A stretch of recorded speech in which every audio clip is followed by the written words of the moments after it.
31 ડિસેમ્બરને લઈને દેશભરમાં અનોખો માહોલ જોવા મળી રહ્યો છે। ત્યારે વડોદરા પોલીસે દારૂ ઢીંચીને ઢીંગલી બની રહેલા શખ્સોને દબોચી લેવા માટે અનોખી તરકીબ અપનાવી છે।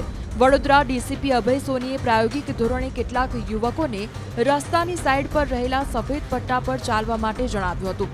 જે શખ્સ સફેદ પટ્ટા પર લથડિયા ખાઈને ચાલે તેની તપાસ કરવામાં આવી અને આ શખ્સોને સફેદ પટ્ટા પર ચલાવ્યા બાદ બ્રેથ એનાલાઇઝર મશીનથી તપાસવામાં આવતા અને ખાતરી કરીને કાયદેસરની કાર્યવાહી હાથ ધરવામાં આવતી। અકોટા બ્રિજ પર વડોદરા ડીસીપી અભય સોનીનો આ નવતર પ્રયોગ જોઈને નશેડીઓ જ નહીં પરંતુ સાથી પોલીસ કર્મીઓ પણ ચકિત થઈ ગયા હતા। પોલીસ અધિકારીઓનો આ નવતર પ્રયોગ ગુજરાતભરમાં ચર્ચાનો વિષય બન્યો છે।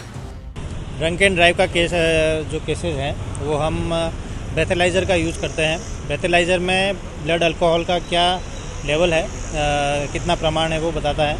इसके अलावा अगर ब्लड अल्कोहल का लेवल ड्रॉप हो जाता है और ब्रेथेलाइज़र अगर डिटेक्ट नहीं कर पा रहा है तो जो लो लेवल ऑफ कंसंट्रेशन है ब्लड में उसकी वजह से जो बैलेंस है वो नहीं बन पाता है। तो उसको ध्यान में रखते हुए बैलेंसिंग एक्ट का हम ये एक प्रीलिमिनरी एग्जामिनेशन के तरीके प्राथमिक चकासनी भागरूपे इनको चलाया गया, जिससे कि ये पता चलता है कि ये किसी तरीके के नशे के या अब्यूज़ के प्रभाव में है या नहीं।